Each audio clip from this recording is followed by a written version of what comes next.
Hello दोस्तों, एक simple सा सवाल पूछती हूँ। जब आप इंस्टाग्राम ओपन करते हो तो क्या पोस्ट तुरंत आ जाती है? नहीं ना, थोड़ा सा लोडिंग होता है। लेकिन क्या ऐप फ्रीज हो जाता है? नहीं। आप स्क्रॉल कर सकते हो, बैक जा सकते हो। इसका रीजन एक ही है, असिंक्रोनियस जेस। जावास्क्रिप्ट का मतलब ये नहीं है कि जब तक एक काम शुरू हो तो बाकी सब रुक जाए। जावास्क्रिप्ट स्मार्ट है, वो बोलती है मैं ये काम बैकग्राउंड में भेज देती हूँ और तब तक बाकी काम करती रहती हूँ। इसी थिंकिंग से आता है असाइंक जेस। और आज हम जो पढ़ने वाले असाइंक और अवेट, ये वही कॉन्सेप्ट है जो रियल वेबसाइट्स और एप्स को जिंदा रखती है। तो अब ध्यान से सुनो, असाइंक और अवेट कोई अलग चीज नहीं है, ये प्रोमिसेस के ऊपर बना हुआ मॉडर्न शॉर्टकट है। पहले हम क्या लिखते थे? जैसे पहले हम लिखते थे डॉट देन कैच, ऐसे सब प्रोमिसेस के लिए ऐसे सब सिंटैक्स लिखते थे। लेकिन इसमें क्या होता है, कोड लंबा होता है, कंफ्यूजिंग होता है और बिगनर्स के लिए हेडेक होता है। वही असाइंक और अवेट क्या करता है कि ये असिंक्रोनियस कोड को ऐसे लिखने देता है जैसे normal step by step code हो, लेकिन इंटरनली जावास्क्रिप्ट अभी भी फास्ट और नॉन ब्लॉकिंग रहती है। मतलब देखने में स्लो, अंदर से rocket. So what is asynchronous JS? Asynchronous JavaScript means JavaScript can start a task and move on to the other work without waiting for the task to finish. Tasks like API calls, data fetching, file reading or timers take time, so JavaScript handles them in background. Asynchronous JavaScript का मतलब होता है जेस एक काम start करके उसके complete होने का वेट नहीं करता, बल्कि साथ साथ दूसरा काम भी करते रहता है। जब आप एपीआई कॉल करते हो, डेटा तुरंत नहीं आता। अगर जेस वेट करने लगे तो ब्राउजर फ्रीज हो जाएगा। इसीलिए जावास्क्रिप्ट बोलता है तू एपीआई का काम बैकग्राउंड में कर, मैं तब तक यूआई हैंडल कर लेती हूँ। इसी वजह से वेबसाइट फास्ट लगती है, पेज हैंग नहीं होता, यूजर एक्सपीरियंस स्मूथ रहता है। हम मेनली असाइंक और अवेट क्यों यूज करते हैं, इसके फायदे क्या होते हैं? So see this, async and await are modern JavaScript keywords built on top of promises. async और await modern JS keywords है जो promises के ऊपर बने हुए हैं। ये दोनों, इस दोनों का काम होता है asynchronous कोड को synchronous जैसा दिखाना। मतलब code top to bottom readable होता है, डॉट देन कैच की लंबी चेंज नहीं लिखनी पड़ती, डीबग करना इजी हो जाता है। सिंपल वर्ड्स में बोले तो async await लिखने से कोड ऐसा लगता है जैसे पहले ये काम हो फिर ये, लेकिन जावास्क्रिप्ट इंटरनली नॉन ब्लॉकिंग ही रहता है। जैसे सी है, व्हाट इज असाइंक कीवर्ड। अब हम चले जाते हैं कीवर्ड क्या होता है असाइंक कीवर्ड के बारे में। जब आप किसी फंक्शन के आगे असाइंक लिखते हो तो जावास्क्रिप्ट को क्लियर मैसेज मिल जाता है, भाई ये फंक्शन प्रॉमिस रिटर्न करेगा। चाहे आप स्ट्रिंग रिटर्न करो, नंबर रिटर्न करो, जावास्क्रिप्ट उसको ऑटोमेटिकली प्रॉमिस बना देगा। जस्ट सी एग्जांपल आएगी असाइंक फंक्शन गेट यूजर। जैसे हम इसी को ले लेते हैं script.js। तो सही है, जैसे हमने इधर async function get user return user data, यहाँ हमने सिर्फ स्ट्रिंग रिटर्न की, लेकिन इंटरनली जेएस बोल रही है कोई बात नहीं, मैं इसे प्रोमिस के अंदर पैक कर देती हूँ। इसीलिए इंटरव्यू में अगर कोई पूछे असाइंक फंक्शन क्या रिटर्न करता है, सीधा आंसर असाइंक फंक्शन ऑलवेज रिटर्न से प्रॉमिस। बस नो कंफ्यूजन, आप सीधे सीधे आंसर दे सकते हो। अब आते हैं अवेट के बारे में। जैसे अवेट का मतलब होता है रुक जा, पहले ये काम कंप्लीट होने दे। लेकिन दिक्कत होती है, स्टूडेंट्स सोचते हैं जावास्क्रिप्ट रुक जाती है। नहीं, जावास्क्रिप्ट रुकती नहीं है, सिर्फ इस फंक्शन को एग्जीक्यूशन पास होता है। फॉर एग्जांपल देखो, हम एक वेरिएबल लेंगे कंस्ट डेटा नाम की, जहां हम यूज करेंगे अवेट। हमें क्या करना है, हमें फिच करना है डेटा। तो देखिए हम इसमें कौन सा भी यूआरएल एंटर करेंगे जो क्या हो, यूआरएल टेक्स्ट के अंदर हो, ना वेबसाइट का ना वीडियोस का। ऐसे एक यूआरएल को चूज करके हम इसमें एंटर करेंगे। तो यह फिच सर्वर से डेटा मांग रही है। अवेट बोल रहा है जब तक डेटा नहीं आता नेक्स्ट लाइन मत चलाओ करके। लेकिन ब्राउजर फ्रीज नहीं होता, यूआई काम करती रहती है, यूजर स्मूथ एक्सपीरियंस लेता रहता है। इसीलिए रूल याद रखो, अवेट सिर्फ असाइन फंक्शन के अंदर काम करता है। जैसे अब हम एक फुल फ्लो के अंदर समझते हैं। जैसे असाइन फंक्शन, हम एक फंक्शन कॉल करेंगे असाइन फंक्शन, इसमें हम नाम देंगे gate user. Open it, const response लेंगे, जहाँ अब हम इसमें वेट को एंटर करेंगे जो कि फिच करना है हमारे यूआरएल, जो भी हमने कॉपी किया वो यूआरएल फिच करना है। Now we print const data, जो कि हमें डेटा चाहिए। अब वेट रिस्पॉन्स जेसन के अंदर हमें रिस्पॉन्स जेसन डेटा के जैसा हमें रिस्पॉन्स चाहिए। No return, we want to return data, data को रिटर्न करना। तो सबसे पहले हमने असाइन फंक्शन बनाया, मतलब ये प्रॉमिस देगा। फिर फिच लिखा, फिच सर्वर को रिक्वेस्ट भेजता है, क्योंकि रिस्पांस आने में टाइम लगेगा हमने अवेट लगाया। फिर रिस्पांस को जेसन में कन्वर्ट किया, ये भी प्रॉमिसेस होती है, इसीलिए यहाँ भी अवेट। लास्ट में डेटा रिटर्न कर दिया, रिटर्न का मतलब प्रॉमिस रिजॉल्व हो गई विथ एक्चुअल डेटा।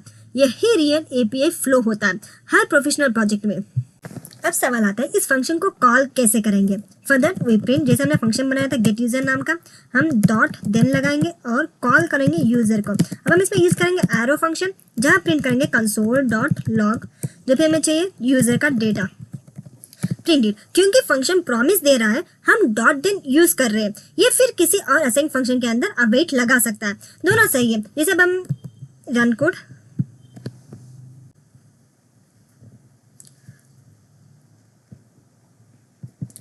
तो जैसे हमने कॉल किया तो हमारे डेटा में जो भी आईडीज थी, हमने टेक्स्ट जो भी था वो सब इसमें आ चुका, हमारे टर्मिनल के अंदर आ चुका। तो ऐसे हम अवेट की मदद से हम रिटर्न कर सकते। तो अब सबसे इंपॉर्टेंट चीज़ है error handling.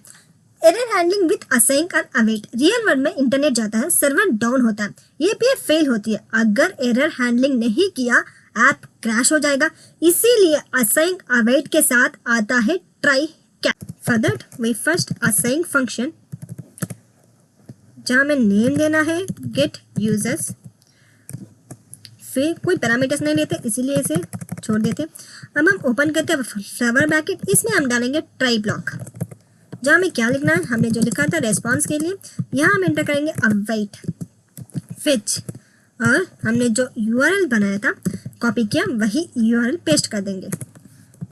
Const data await Jason data में हमें आउटपुट चाहिए, तो जेसन डेटा के अंदर आ चुका। अब हम रिटर्न क्या करना है, रिटर्न करना है डेटा को। फिर क्लोज दी ट्राई ब्लॉक, अब चले जाते हैं कैच ब्लॉक के अंदर, जहाँ कोई एरर आ जाए तो रिटर्न हो जाए हमारा ब्लॉक। कंसोल डॉट लॉग, कोई error, so I want to print it. तो ट्राई ब्लॉक में रिस्की कोड आता है, अगर कहीं भी प्रॉमिस रिजेक्ट हुई तो सीधा कैच ब्लॉक। इंटरव्यू लाइन याद रखो, असाइन फंक्शन के एरर्स ट्राई कैच से हैंडल होते हैं। तो सी हमने डेटा डाला तो डेटा सही से आ चुका। तो अब हम बनाएंगे एक छोटा सा प्रोजेक्ट। हम ओपन करते हैं project.html। लास्ट वीडियो हमने प्रॉमिसेस के बारे में समझा था और उसका प्रोजेक्ट भी बनाया था, अगर आपने नहीं देखा तो कंपल्सरी देखेगा जरूर। आज चले जाते हैं असाइन और अवेट का सिंपल सा प्रोजेक्ट। ओपन करते हैं शिफ्ट एक्सक्लेमेशन, हम इसमें बॉडी के अंदर एक बटन ऐड करेंगे और पैराग्राफ टैग से हमने बटन और यूआई लिस्ट बना दिया। अब जैसे बटन क्लिक होगा यूपीआई से यूजर आएगा, स्क्रीन पे शो होगा। उसके लिए हम चले जाते हैं स्क्रिप्ट के अंदर। स्क्रिप्ट में हमें बनाना है कंस्ट बटन के लिए हम एक वेरिएबल बनाएंगे, जहां हमें ऐड करना है document dot gate element by ID. ID का नाम हमें क्या दिया, लोड बटन। जो भी HTML में आईडी का नाम दिया होगा वही इसमें भी होना चाहिए।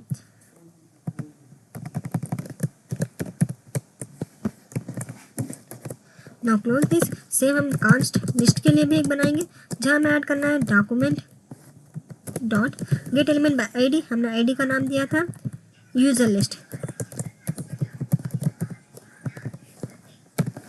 बटन और लिस्ट को JS में एक्सेस किया। अब हम क्या करेंगे, ऐड इवेंट लिस्टनर, इसे अटैच करेंगे। ऐड इवेंट लिस्टनर जैसे ही हम क्लिक करेंगे तो क्या रन हो जाए, असाइन फंक्शन इसमें रन हो जाए। असाइन हमें क्या चाहिए, एरो फंक्शन, तो रन हो जाए। बटन क्लिक होते ही असाइन फंक्शन रन हो जाता है। हम इसमें रिस्पांस क्या देना है, कंस्ट। जैसे ही रिस्पांस देंगे तो अवेट फंक्शन इसमें कॉल होगा, अवेट कीवर्ड कॉल होगा। इसमें हम फिच, जैसे हमने यूआरएल लिया था स्क्रिप्ट के अंदर, सेम वही यूआरएल कॉपी करके पेस्ट कर देते हैं। तो सी यूआरएल हमने ले लिया। अब हम इसमें डालेंगे सेमीकोलन और इसमें कंस्ट यूजर्स नाम की एक वेरिएबल बनाया, जहां अवेट कॉल किया। रिस्पांस डॉट जेसन के फॉर्मेट में हमें चाहिए। एपीआई से यूजर को डेटा आ गया। नाउ लिस्ट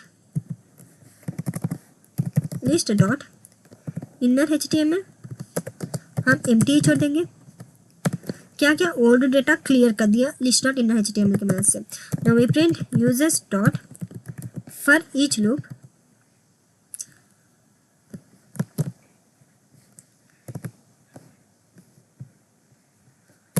अरे कुछ भी नहीं लेते, फॉर ईच लूप इधर एलिमेंट हम क्या लेंगे, एलिमेंट यूजर ले लेते हैं। जैसे ही कॉल किया फंक्शन के अंदर हमें क्या प्रिंट करना है, कंस्ट एल कीवर्ड बनाया जहाँ हमें क्या करना है, document dot create element, element को क्रिएट करेंगे।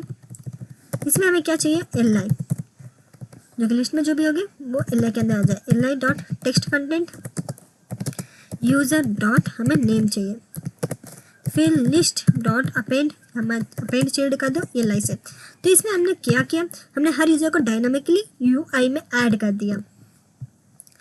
Now we print for catch, जैसे ही कोई एरर आ जाए तो प्रिंट हो जाए console dot log failed to load users,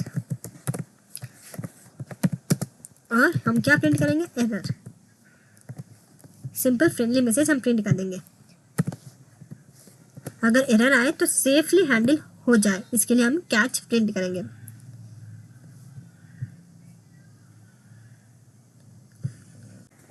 देखिए हमने इसमें ट्राई ब्लॉक नहीं एंटर किया था तभी एरर आ रहा था।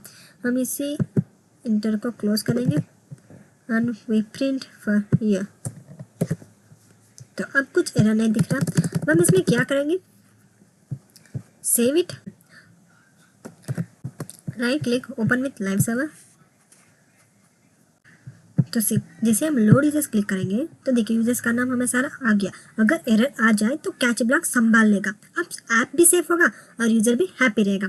तो समझ लो एक बात, अगर आप असाइन जावास्क्रिप्ट समझ गए तो API, backend data, real app सब आपके कंट्रोल में आ जाता है। बिगिनर सिर्फ सिंटैक्स याद रखता है, डेवलपर फ्लो समझता है, और आज आपने फ्लो समझा है। प्रैक्टिस करो, प्रोजेक्ट्स बनाओ और याद रखो जो असाइन समझ गया वो रियल डेवलपर बना।